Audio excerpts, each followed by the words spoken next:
বন্ধুরা আসুন আজকে আপনাদের একটি ভয়ঙ্কর জিনিস দেখাবো, যা আপনিও শুনলে অবাক হয়ে যাবেন। চলুন যাওয়া যাক। কিছুক্ষণের মধ্যে আমরা পৌঁছে যাব, সেই ভয়ঙ্কর জিনিস আপনাদেরকে দেখাবো। এই যে দেখুন বন্ধুরা, প্রায় 180 বছর নাকি এই বট গাছটির বয়স। দেখলে শরীরের পশমগুলো দাঁড়িয়ে যায় বন্ধুরা। বিশাল বড়, 180 বছর প্রায় পুরানো এই বট গাছটি। মারাত্মক, দেখেন গাছপালা কত মানে ছড়িয়ে আছে, এটার শিকড়টা দেখেন।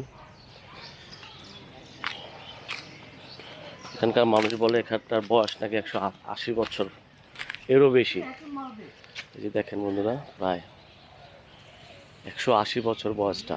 আর একটা জিনিস আপনাদেরকে দেখাবো, একটি তেঁতুল গাছ, এটারও বয়স নাকি প্রায় 250 বছর, পুরনো একটি বট গাছ।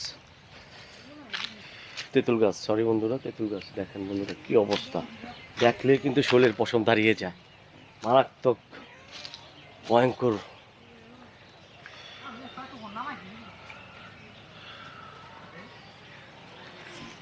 সে এখানকার মানুষ এটার সামনেও আসে না, অনেক ভয় পায় এখানে আসলে। কি ভুতুরে ভুতুরে জিনিস নাকি এখানে আসলে এরকম উপভোগ করে।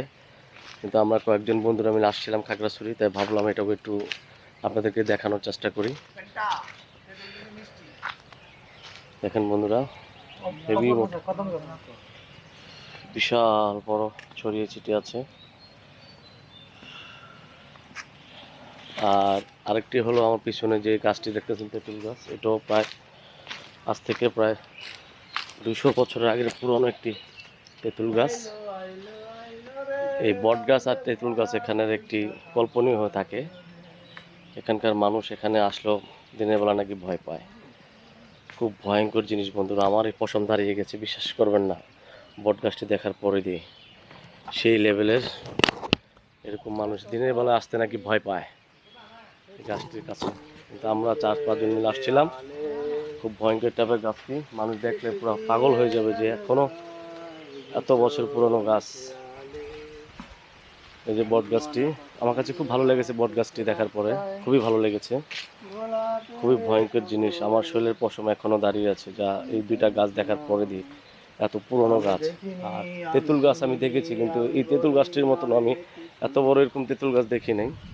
বিশাল বড় ঢাল, ঢালগুলা দেখেন বন্ধুরা, বিশাল বড়।